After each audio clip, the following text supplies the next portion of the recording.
Good evening. Good evening and welcome to Cafe Veritas. My name is Aubrey Spears and I'm the pastor of the Church of the Incarnation, and I'm on the board for Cafe Veritas, which is the organization hosting this event tonight. The purpose of this organization is to engage, inspire, and enlarge our view of true life together by asking tough questions. With a commitment to courageous discourse, we put the historic Christian faith in dialogue with some of the most difficult issues in our time. This is our 11th event. Over the past few years, we've covered topics such as racism, music, urban density, genocide and forgiveness, astrophysics, food and land ethics, immigration, and shame and neuroscience. Tonight, the title for our discussion is Signposts from a Suffering World: How God Reveals Himself Despite Everything. Our speaker is Dr. N.T. Wright. He's the professor of New Testament and Early Christianity at the University of St. Andrews. His area of specialty, he's a historian of the world of late Greek and Roman antiquity, which is the world in which Christianity, early Christianity, came to be in. I was talking with Tom earlier and asked him what's a good way to introduce you, and he said, well, the three great loves of my life are music, the Bible, and family. So some ideas about this. Music, after he graduated high school, as a very British thing, he took a gap year, or a gap few months, and he went to Vancouver, where he played in a folk band. He played guitar, he said, because he's a child of the 60s, and that's what we did. He's also a jazz trombonist, but his real love is classical music.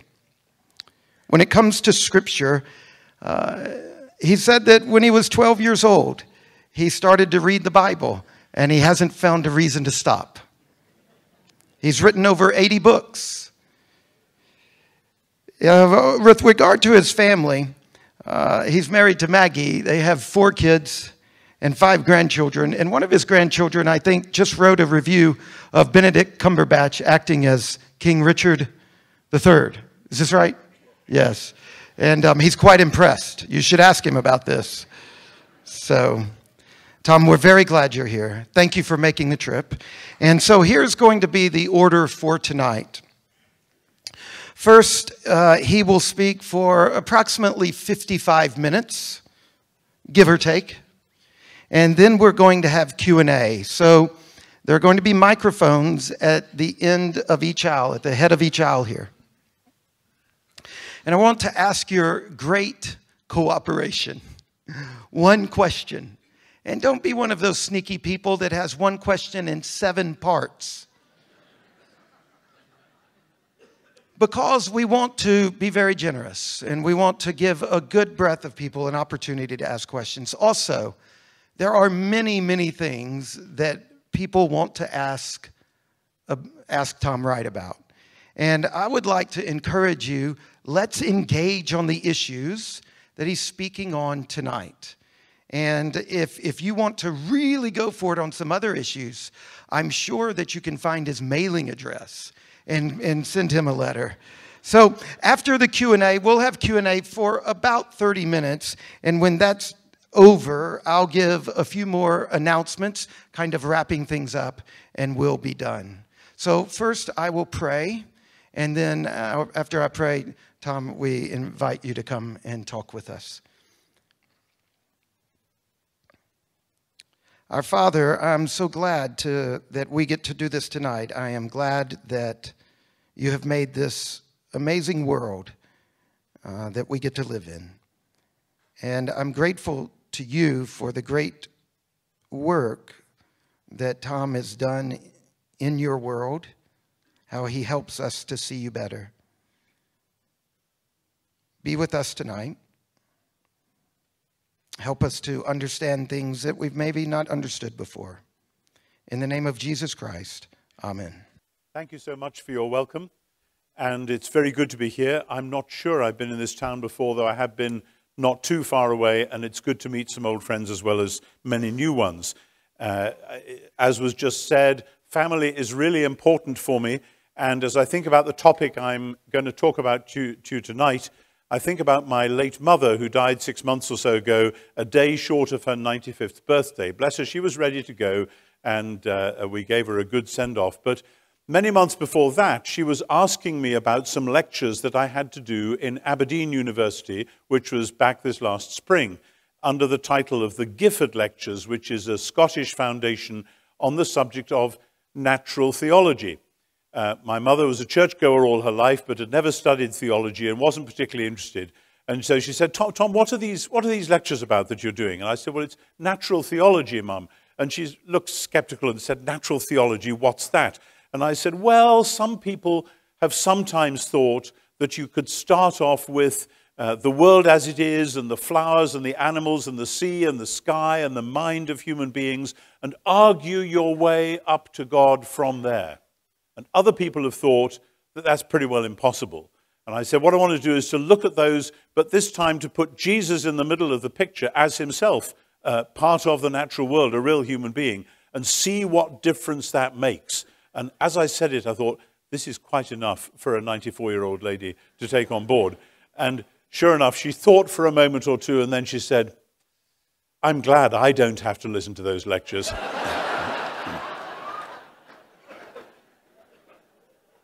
So when the lectures get published as a book, which God willing will be next year, they will be dedicated to her memory. And I hope she enjoys that. So what I want to say this evening falls within the larger train of thought that I was using in those lectures under the title of Discerning the Dawn. As part of the point of that is to say that actually in early Christian thought, there was this strong sense of a new day dawning. But it wasn't a new day which said no to everything that had gone before. It was a new day which shed retrospective light on everything that had gone before, so that all the instincts and imaginings and hopes from the world before, though they were put in quite a new context, were somehow retrospectively validated. And that's the shape of the argument that I'm going to launch at you tonight.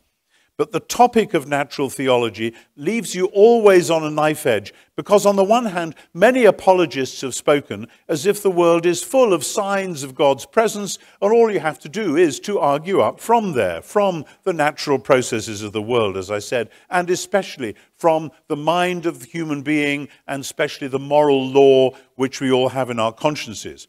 Nearly 300 years ago, famous writer Joseph Butler wrote a book called The Analogy of Religion to try to hold together natural knowledge and reveal truth.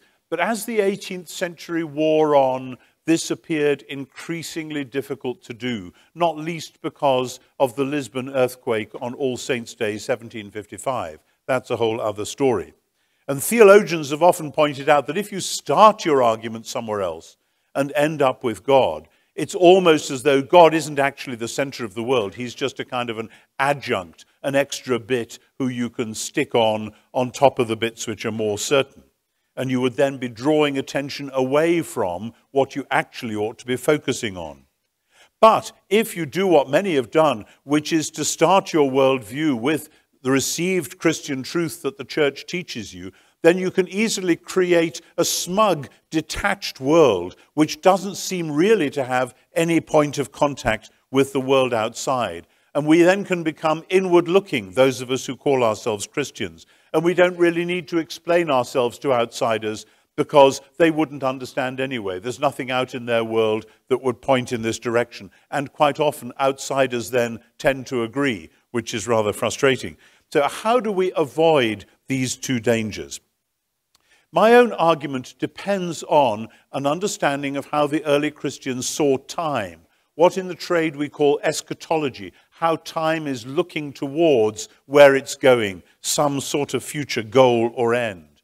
The early Christian view of time was a mutation on the early Jewish view of time, Many Jews in Jesus' day believed that their one God had ordered world history into two series of events: the present age, the way things were at the moment, and the age to come, which was the new day that one day the Creator God would make. And that new day was then secretly anticipated every Sabbath, so that when you keep the Sabbath, it's as though you're living in that new day. So God is secretly introducing it into the world, just one day at a time. And then when Jesus announced that the time was fulfilled and that it was time for God to become king at last, for God's kingdom to arrive, he was actually upstaging the Sabbath itself. He was claiming that the age to come, this new day that they were waiting for, was beginning right then and there. Of course, many people didn't believe him because it didn't look like they'd expected it would. But after his death, his followers were quite clear that in his death, he had achieved something which they'd never imagined could be done like that, to bring about the launching of God's new world right there in the midst of the present one. And the new creation, as I said before, was precisely new creation. It wasn't a different world, it was the radical overhaul of the first one. It was the reaffirmation of the goodness of the original creation. And that implied a radical rejection of any created dualism, the idea that the present creation is just a piece of junk which is going to be thrown away and doesn't matter, and doesn't reflect the true will or character of God. The point then is that when you discern the dawn of the new day, you might just discover that all the hitherto puzzling signs of God's power and love and beauty in the present creation, though perhaps in themselves inconclusive, you couldn't necessarily draw a totally secure conclusion from them. They might retrospectively be seen as true signposts after all. Now, I ran an early version of this argument in a book called Simply Christian, which was published 15 years ago, and I know one or two of you have got it because I just signed a couple of copies down there before we started. And I took 4 features of human life which can be established throughout history and across cultures. All human beings wrestle with justice, spirituality, relationships, and beauty. And these all constitute not just things we think about, but kind of inner imperatives. We know in our bones we ought to do stuff in relation to these, but they turn out to be elusive and we mess them up. And I then, in that book, asked what kind of sense we can make of this. And I offered, as a sense-generating reality, that great story which we find in Scripture of God and Israel and the world and of Jesus and ultimately of ourselves. And I show how, in retrospect, this story enables us to understand why those 4, justice, spirituality, relationships, and beauty, were important in the first place. How they function as it were, echoes of a voice, as though we can hear a voice which we think we recognize, we're not quite sure. But then, when you meet the author of the voice, you say, actually, yes, those were real echoes.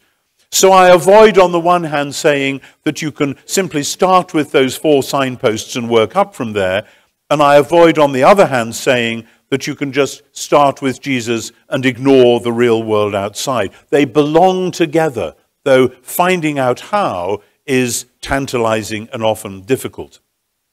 And what I want to do tonight is to extend this from 4 signposts to 7. In addition to justice, spirituality, relationships, and beauty, I want to add freedom and truth and power. These are huge and, as we all know, important words. And I want to explain how they constitute what I've called, in my title, broken signposts. They are real signposts, but they're broken. And then to show how, astonishingly, the cross of Jesus Christ, a solid piece of historical evidence literally stuck into the natural world, functions the same way, only more so. And how from there we find the launching pad for a different kind of something we could still call natural theology.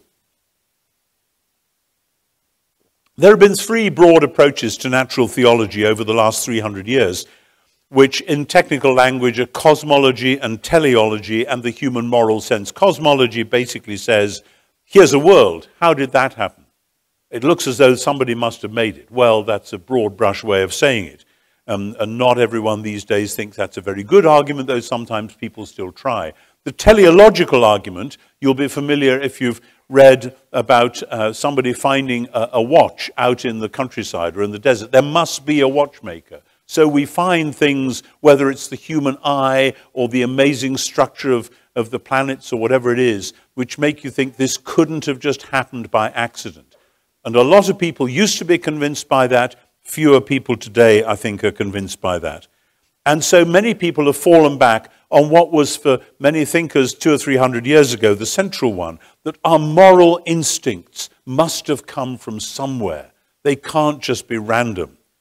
And Immanuel Kant, one of the most famous German philosophers of the Great Enlightenment, in his book Critique of Practical Reason from 1788, was able to use arguments about the cosmos and teleology, but he believed that, quote, the inherently moral capacity of the human mind offers the strongest proof of God's existence. That was rejected by many skeptics, like the famous John Stuart Mill, on the grounds of evil and suffering in the world. That's all very well, they would say, but actually it's balanced out by all sorts of other stuff. I want tonight to focus, though, on this moral argument, but not in Kant's form. I want to suggest that it's got out of focus. And here I draw on another book I wrote a few years ago called The Day the Revolution Began, which I'll be speaking about in another context tomorrow. In that book, I've argued that our Western Christian traditions have made three mistakes linked together when we've thought about Jesus' crucifixion. To begin with, we have thought wrongly about the ultimate goal of Christian life, the eschatology. We've Platonized it. We've imagined it as being about immortal souls going to a disembodied heaven. That's not what the Bible says. But in consequence, we have moralized our anthropology. We've thought that the only thing that matters about human beings is that there's a moral law, and have we kept it or not, and if we haven't, what's going to happen? And then as a result, we have paganized our soteriology, our view of salvation. We have borrowed from pagan sources and read them into the Bible rather than reading what the Bible itself says. And this has been a really serious problem. But the middle one is what I'm talking about tonight. Because if you focus simply on being human in terms of a moral law and the question of whether you've kept it or not, you miss something much deeper which the Bible is trying to talk about, which is what I call vocation. That ethics matter, morals matter, behavior matters, sin, breaking the moral law, matters, but they matter because as humans we are made to be and do certain things in this world, and sin is what happens when we're not doing the wonderful, creative, God-honoring things which we're supposed to be doing. And so the moral sense which Immanuel Kant intuited, from which he thought to derive God as the ultimate moral being, is only part of a larger whole. And if you treat the part as the whole, then, of course, you distort.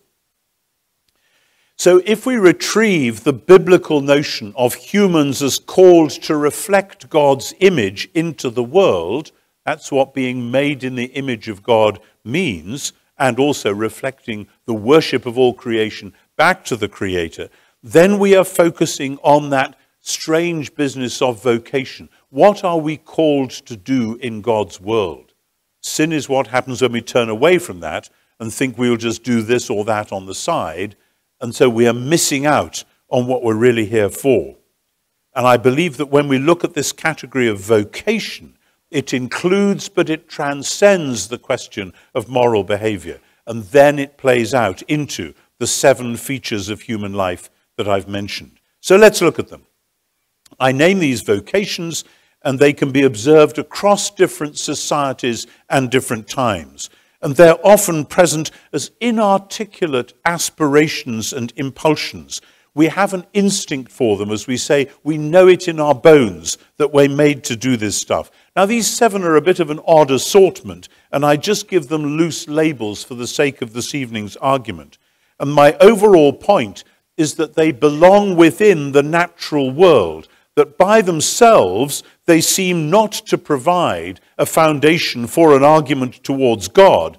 But when we discern the dawn of the new day in Jesus, we look back and we see in retrospect, rather like Jesus telling the story of Israel in retrospect on the road to Emmaus, that these signposts were in fact pointing in the right direction. When we learn to discern the dawn, we can see even what was going on before as going in the right way.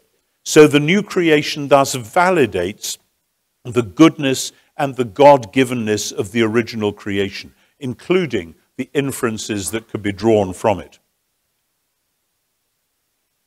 So the 7, mixing my earlier 4 with the 3 new ones, I'm going to do it in this order: justice, beauty, freedom, truth, and power, spirituality, and relationships. They work slightly differently, as you'll see. Take justice. We all know that some things are fair and some things aren't. Trust me, I have grandchildren. They know what is fair and they haven't studied moral philosophy. They say, that's not fair. She took my toy, or whatever it is. It's deeply hardwired into us. Excuse me. Larger scale, when a country signs a treaty and then breaks it, we know that matters. If people think that a criminal has got away with a ridiculously light sentence, the hunger for justice may lead some people to vigilantism. Yet we are all prepared to bend or even ignore justice when it suits us. A good lawyer may get you off however guilty you are. Countries with muscle force unjust trade deals on weaker partners. People say there's no justice as a complaint against the system, unless, like Machiavelli, you say to yourself, well, it's only a game, so I'm just going to play it to win and whatever. Philosophically, never mind theologically, that's a counsel of despair. But here is the paradox. How can something we all know matters so much be so hard to attain? Same paradox occurs with beauty. Whether it's a sunset or a symphony, the smile of a child or a bunch of spring flowers, beauty makes us more alive. We know it matters. If you live in a prison cell or in the corporate prison cells of the brutalist buildings of old Eastern Europe, the stripping away of beauty is dehumanizing. But as with justice, even when we celebrate and relish beauty, it doesn't last. The sunset fades. The smiling child becomes a bitter adult. The flowers wither. The music stops. And the darkness closes in, making us wonder if what we thought was delight was just a random evolutionary quirk. Or whether, still worse, Jean-Paul Sartre was right and the whole thing was just a sick joke at our expense. We are drawn to beauty as to a magnet, but it disappears like a mirage. Why? What's going on? We could say the same about freedom. We all know freedom matters. Your country talks a lot about freedom. Mine used to. We now sort of take it for granted, and that's got us into trouble, but let's not go there. But we all know freedom matters, and we all want it for ourselves and for those for whom we care, but it's surprisingly difficult to define or to defend, to get or to keep. One person's freedom often comes at the expense of another person's slavery. Does it have to be a zero-sum game? Is our instinct for freedom merely a delusion? Jean-Jacques Rousseau 250 years ago said, man is born free but is everywhere in chains. That's just as true now as it was when he said it. Or take truth. The Enlightenment boast of objectivity. We're going to find out the facts. That has been deconstructed by the postmodern claim that truth claims are power claims in disguise. But, like people drinking poisoned water, we may suspect that the idea of objective truth is bad for us, it makes us arrogant, but we're still thirsty, we want to know the facts. We don't want to be surrounded by liars. We don't want to live in a hall of distorting mirrors. So, because we're worried, quite rightly, about fraud, we want more and more and more paperwork to back up everything, more modernist truth to stave off postmodern suspicion. But like dropping bombs on terrorists, that only makes matters worse. We need truth. We were made to tell truth, but we live in a world of lies, and often enough, we add to them ourselves. All this leads to power. Power has been a dirty word in some circles, particularly since Nietzsche, who said that claims to knowledge were claims to power, and Lord Acton, who said that power tends to corrupt, and absolute power corrupts absolutely. But we can't do without power. Reformers and visionaries, realizing that evil thrives when good people do nothing, have grabbed the levers of power only to discover that either they don't work or they work in reverse. Nor is anarchy then the answer. It merely opens the door to unscrupulous bullies. Nor is violence the answer. If you fight fire with fire, fire always wins. We image bearers know in our bones that we are made to exercise wise power in God's world, but we regularly forget the wise bit and we make matters worse.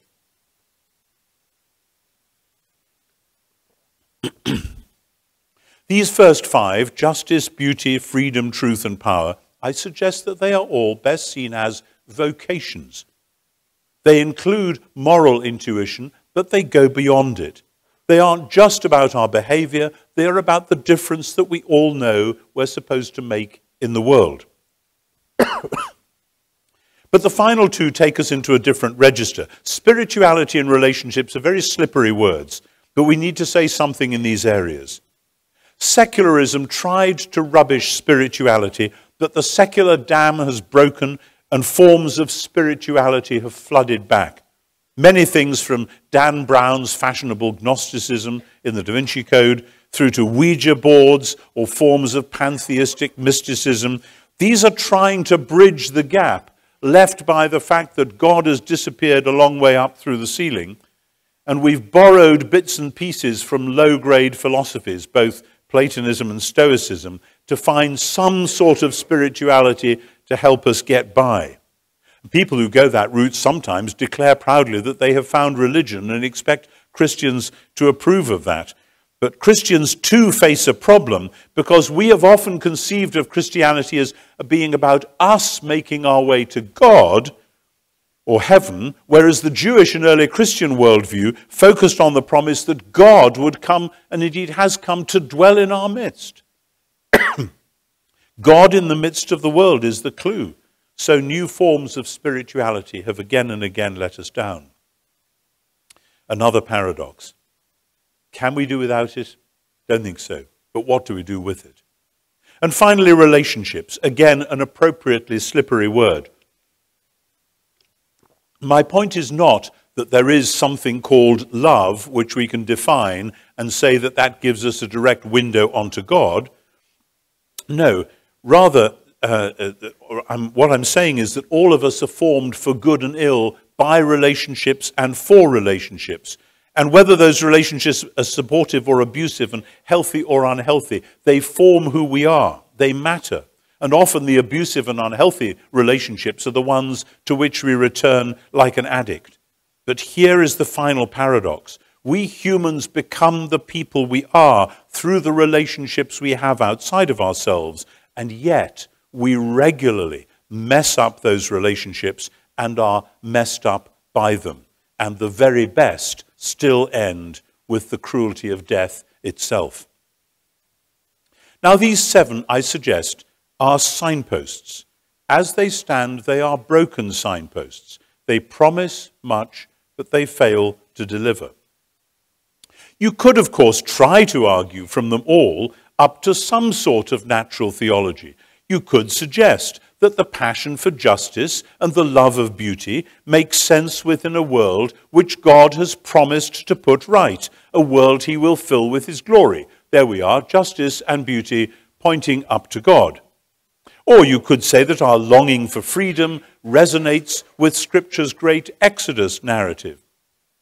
And you could say, and I would agree, that the God of the Bible, the Creator God, is the God of truth, of reality, who calls us to be truth-tellers, so that his wise order may come through human words into his world.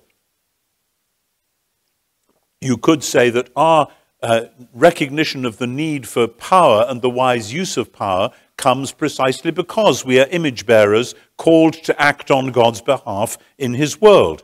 Likewise, the human quest for spirituality in all forms points to the famous line from St. Augustine, that God has made us for himself, and our hearts are restless until they rest in him. And finally, our need for multi-layered relationships might be seen as a window on the pluriform relationships within the Trinitarian God himself, some have tried that, and on our ultimate vocation to love God and to love our neighbor.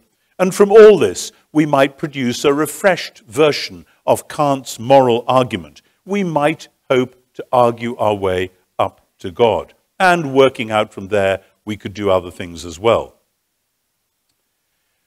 We might think all that, but we would be walking out on a frozen lake and the ice would be thin.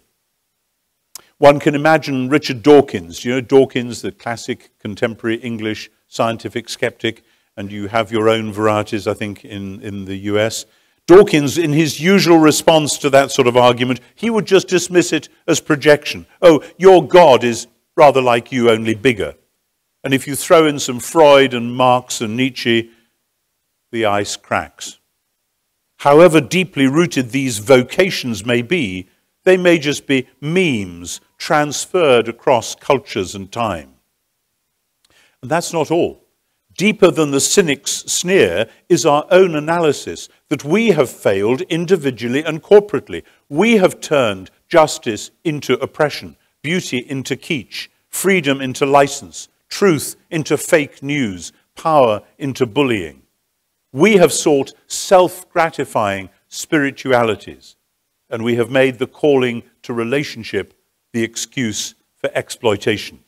And all these, from a Christian point of view, have the word idolatry hanging over them. And it gets even worse.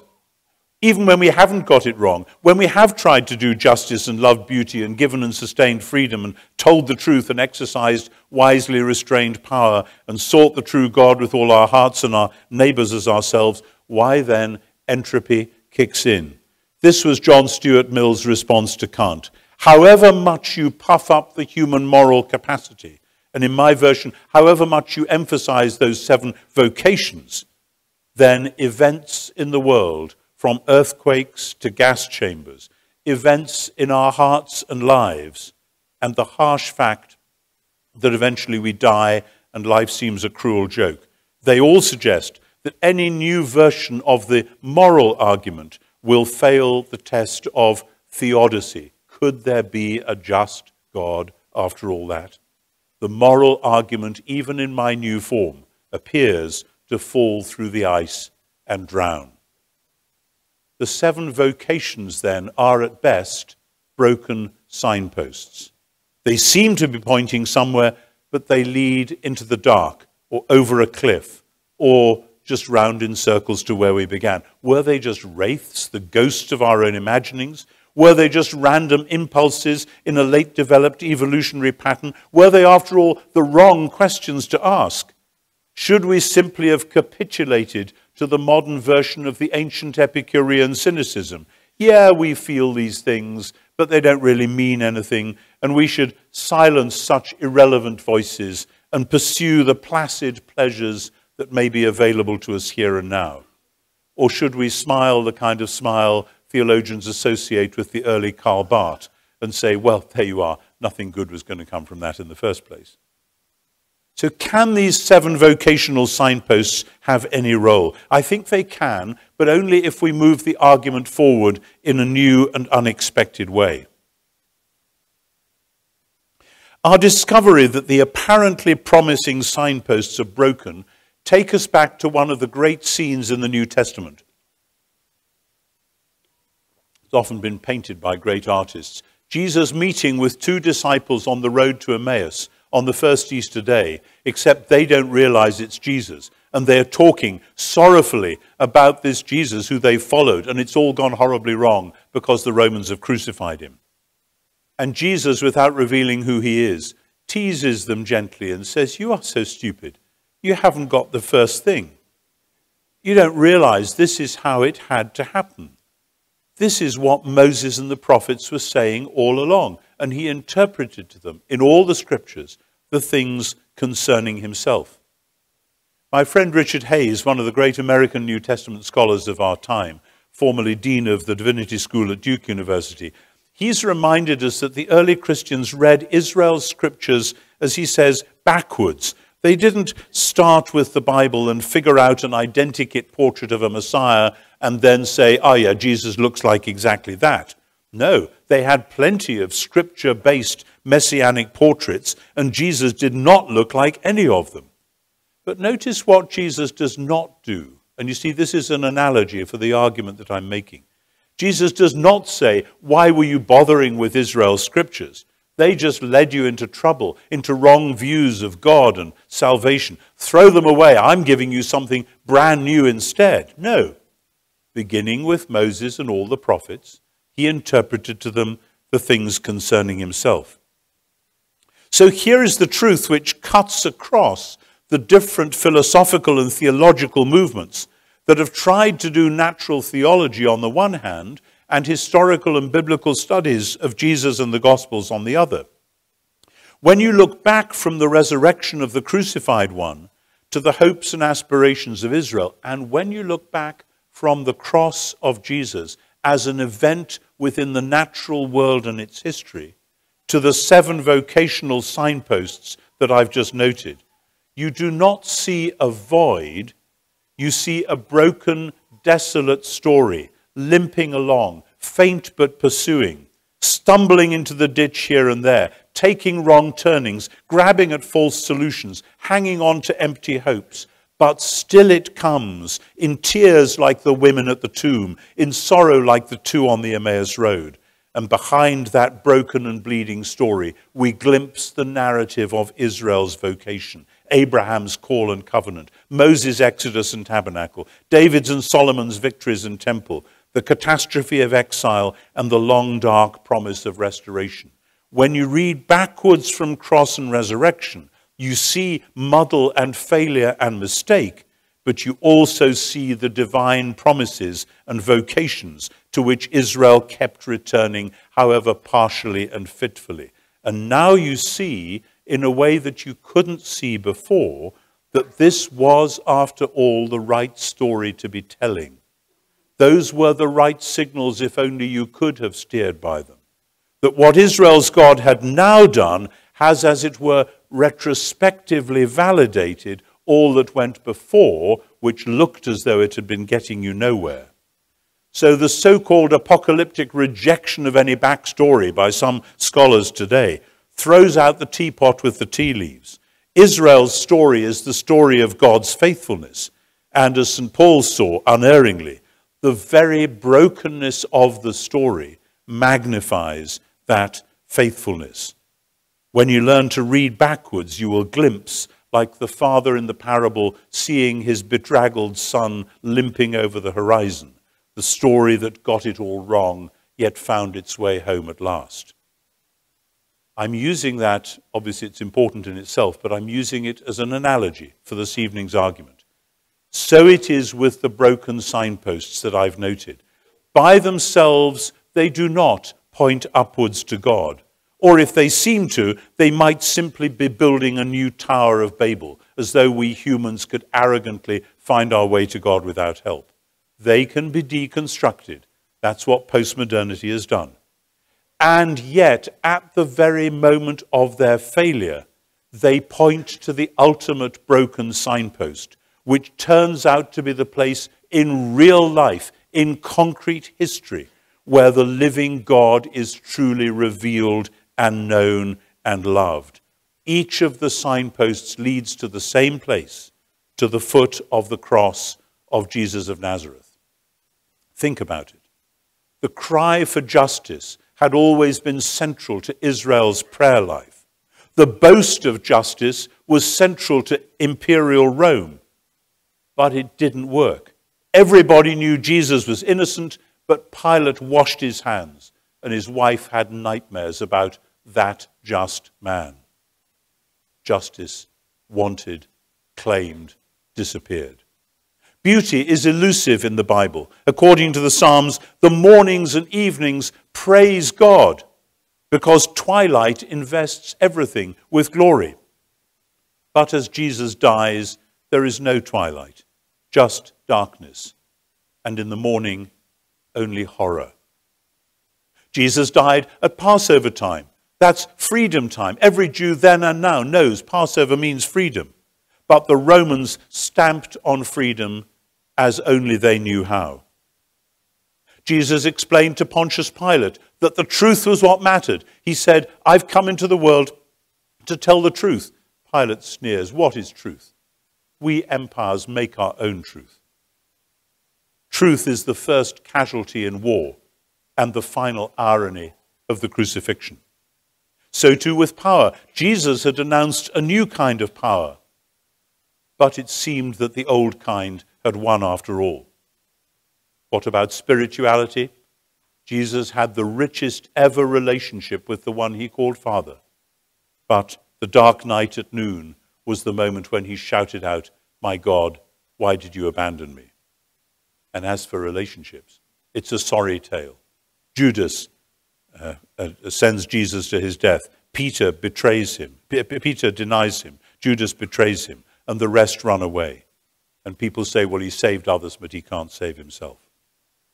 In other words, when we stand at the foot of the cross, the 7 signposts all appear broken beyond repair. The gospel story confirms the cynic's view. There is no way up to God from there. But when we read backwards, as it were, we discover that this was the point where, according to all the early Christians, the true God was actually revealed. If we thought that the human vocations would lead a noble upward path to God, we were all along perhaps wanting, as I think Immanuel Kant was wanting, to find the God of the omnis, the omnicompetent, the omnipotent, the omniscient deity, the celestial CEO of much Western imagination. Instead, the 4 Gospels tell us about a different God, the God who suffered the ultimate injustice, the God with no beauty that we should desire him, the incarnate God who was denied freedom, whose fresh truth was trumped by the empire's truth-making machine. The Messiah who healed by the power of love was crushed by the love of power. The one whose own rich spirituality bound him in intimate relationship to the Father, found himself abandoned. Here is the point that all the early Christians insist, not that the divine revelation took place simply before this in Jesus' public career, or after this in the resurrection, with Good Friday as just an unfortunate mess in the middle. No, they insist that Good Friday afternoon was the moment when, as John says, they gazed upon his glory, glory as of the Father's only Son. Get this, full of grace and truth. The point is this: if we go looking for a God who matches our culture's expectations, we may get the wrong God. There is only one God like this. We're thinking this last week, about the ending of the First World War. One of the great First World War poets, Edward Shillito, wrote in his best-known poem. It's a poem called Jesus of the Scars. If you Googled it, you'd see the whole thing.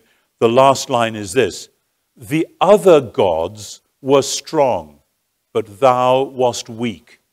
They rode, but thou didst stumble to a throne. But to our wounds, only God's wounds can speak. And not a God has wounds, but thou alone." Of course, none of this was apparent at the time. Nobody on Good Friday evening was saying, well, that was very unpleasant, but at least we have now seen God's glory revealed. No, they weren't. Jesus' followers were hiding in fear and shame and grief. They were worried that they were going to be the next in line. But the resurrection of Jesus compelled them to look back and retell the story so that not only Israel's broken story, but the broken signposts from the entire human world turned out, or after all, precisely in their brokenness, to be pointing to the ultimate broken signpost, the cross itself. So what happens when we read those signposts backwards? What kind of natural theology might now emerge from our investigation of human vocation? 4 points quickly as I move to a conclusion. First, the early Christians made these signposts thematic for their own ongoing life.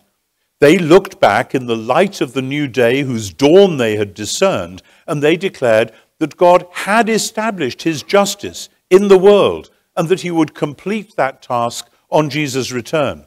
And their visions and their poems, their common life and their shared love radiated a beauty which turned quite quickly, actually, historically speaking, into world-transforming art and music and poetry and drama. They embraced the freedom of the new Exodus, and they lived in it. They spoke a lot about truth, and through their words, the truth of new creation spread into the world. They spoke and acted with a healing, restorative power that nobody could explain. They practiced a spirituality that could cope with the darkest night of the soul while being open to rich, multi-layered experiences of the God in whose image they found themselves being remade. And above all, in their rich relationships, they turned the ancient rumor of love into practical policy, caring for one another and for anyone in need whom their outstretched hands could reach. All this was the common coin of early Christian life. Oh, the Western Enlightenment has done its best to rubbish church history, to see it as part of the problem. The Enlightenment has pointed out only too truthfully that the church has failed, has sinned, has hated, has used violence, has colluded with wickedness. We all know that. I've worked for the church most of my life. I know it perfectly well. But at the same time, and I know this too, the ordinary life of ordinary Jesus followers is still the principal way people are drawn to faith, not least because those 7 signposts have been mended. When, in other words, we look back from Easter and Pentecost, we see with hindsight that those were the right questions to be asking. The cynicism of a Machiavelli or a Nietzsche is answered. The signposts may have been broken, but they were doing their best to tell the truth.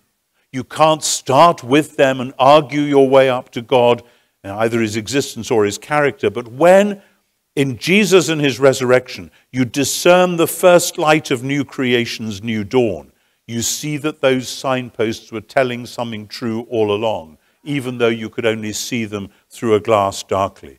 Now that we have the new answers, we see that those were the right questions. They were not simply the frantic ravings of random desires. The signposts were intending to point to a country where now, astonishingly, we are welcomed as citizens. So that's the first point. Second, we have a new angle on the question of a point of contact between God and the world. That phrase, point of contact, is unfortunate, suggesting a merely tangential meeting. And to be sure, if by point of contact we were thinking of an upward ladder, a progressive movement of mind or heart by which we might climb up to God, we find that the ladder has no rungs. Instead, the Gospels show us an event within the public world, the world of history, of human history, of politics, of power games, of kangaroo courts. The cross of Jesus is the ultimate signpost to God, to God's work in the world, to God's purposes for the world, and indeed to God's ultimate dealing with evil in the world. The trail of broken signposts leads to the broken God on the cross. And this is no mere bare fact, as some theologians have suggested. The cross planted in the solid ground of genuine human history. One of the things we most surely know about the first century, I say this to my students, we know for sure that Jerusalem was destroyed in AD 70. We know for sure that Jesus of Nazareth was crucified. This is not guesswork. We know this. That the cross planted in that solid ground of natural human history, the natural world of blood and soil, is the signpost that simultaneously says no to all human pride and folly and yes to all those vocational longings. The temple veil is torn. On the silent Sabbath of Holy Saturday, God lies buried in the heart of the earth. That's what the Gospels are telling us. And they're telling us in language more familiar to first century Jews than to us today, that here heaven and earth overlapped entirely. So if what we've called natural theology is looking for a God other than the one nailed to the cross, it is looking, however accidentally, for an idol, and needs to be reminded that our knowledge of God is the reflex of God's knowledge for us, and that this is to be energized by love. Thus, the cross of Jesus belongs totally within the natural world, the world indeed of nature red in tooth and claw, the world including human nature, where George Orwell's terrible image of a boot stamping on a human face forever seems to have summed up the world. But when we look at this event from the angles we've now explored, we can say with quiet and grateful confidence that here the living God is truly revealed. When we look at the cross and see there precisely the failed hopes and the despairing longings of history, we discover the deepest truth, that the meeting point is not where humans raise themselves on tiptoe and God stretches down for a brief moment. The cross is where the downward spiral of human despair meets the love which was all along at the heart of creation. There lies the dearest freshness deep down things. And that's why I think even to the cynical and doubting, paintings and other depictions of the cross retain a pre-articulate and sub-rational power which the theologian can bring to rational articulation. And that's why hard-boiled atheists still turn out for performances of Bach's Passion music. The music itself functions as a kind of natural theology. This was apparent in two incidents I noted at the start of my book, The Day the Revolution Began. I bring these out to illustrate the power that the cross simply has in itself. In the year 2000, the National Gallery in London, in Trafalgar Square, hosted an exhibition which was called Seeing Salvation, consisting mostly of old paintings depicting Jesus' death. The newspapers and the regular critics rubbished it. They said, why do we have to look at all these grisly old pictures about someone dying? Fortunately, the general public ignored the experts and came in their droves over and over again, because the power of the cross still speaks across cultural barriers, because I think it resonates with all 7 of those broken signposts, which we know we all are invested in. Or take the famous story of the former Cardinal Archbishop of Paris, Jean-Marie Lustiger. He told the story, true story, of 3 young lads in a provincial town who were playing a trick on the local priest. They went into the confessional and they confessed all kinds of sins that they'd just made up. The first 2 ran away laughing, but the priest, having heard the confession of the third, said, I'm giving you a penance to perform for these sins you confessed. I want you to walk up to the far end of the church where there was a great crucifix hanging there, Jesus on the cross. He said, I want you to look at the cross and I want you to say 3 times, you did all that for me and I don't give a damn. So the boy thought this was part of the joke. He looked at the crucifix, you did all that for me and I don't give a damn. Then he paused and he said it a second time. And then he couldn't say it the third time. And he broke down. He left the church a changed person, humbled, transformed. And the Archbishop telling that story finished by saying, the reason I know that story is that I was that young man. The cross can still speak, does still speak, to the hardest heart. But thirdly, the focus on the cross addresses the question of theodicy in a fresh way. Ever since the 18th century, the so-called problem of evil has been split off from atonement theology, question of how my sins get forgiven, as though the cross, which is central to the latter, was irrelevant to the former. I've suggested that a vocational version of the moral argument for natural theology brings us back, after all, to the cross. It's time for those questions to be reunited. The basic questions of natural theology, God's action in the world, arguments for God from within the world, and the problem of evil, they all have to return to and be reshaped by the cross itself. And fourth and finally, we gain new understanding of knowledge itself. As Ludwig Wittgenstein remarkably said, it is love that believes the resurrection. It is love itself, in Christian terms, the love of God poured into our hearts, that enables us to see the larger picture. Love is a deeper mode of knowing. It's not just a romantic imagination. It goes to the heart of things because love lets the truth be the truth, even if it wasn't what we expected. Love, in believing the resurrection, discovers with it that the signs of the Creator's presence in the old creation really were true pointers to the new. Love is the mode of knowing which includes, though it transcends, all others. And with this, we discover a particular twist in the argument. When we look back at the broken story and the broken signposts, and at those who've struggled to make sense of it all, we remind ourselves that grief, too, is a form of love, and so shares its epistemological possibility. Mary Magdalene saw the angel, and then Jesus, through tears. Those who have loved justice and beauty and freedom and the rest, and have grieved over their denial, have had all along true knowledge of the true God who gave us these vocations.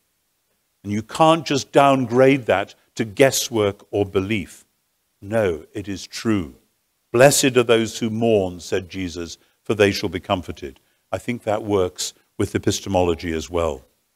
So to conclude, I have implicitly rejected the working assumption behind some attempts at natural theology that from within an idolatrous and even Faustian world, you can, by reason alone, storm the heights and reach the citadel.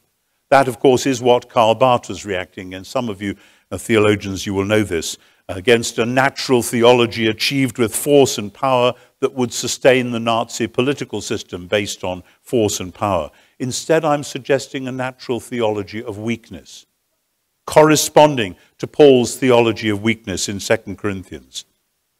Barth's alternative, a revelation vertically from above, was always potentially problematic, with its implication of high preaching from a high pulpit.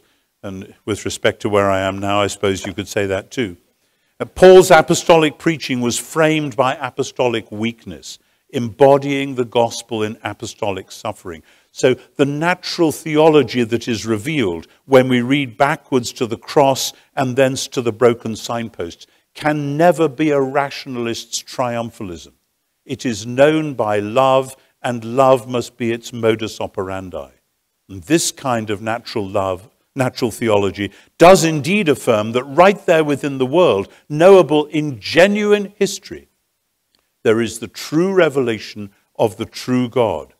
But that revelation itself, consisting of the shocking event of the cross, as seen in the light of resurrection, deconstructs any chance that such a procedure would embody or provide an excuse for a theology or politics of power and domination, in retrospectively validating the 7 broken signposts. The cross firmly insists that all of them point to the God of generous love.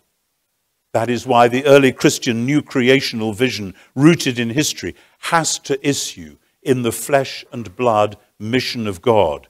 That is part of the argument. The signpost must come to life again. When we fight for justice and stand up for the oppressed, we are knowing God and making him known. When we delight in beauty and create more of it, God the glad creator is displayed. When we cherish freedom and share it, when we speak truly, especially when we speak new creation into being by articulating fresh truth, the God of Genesis and Exodus is present and celebrated and known, and so on.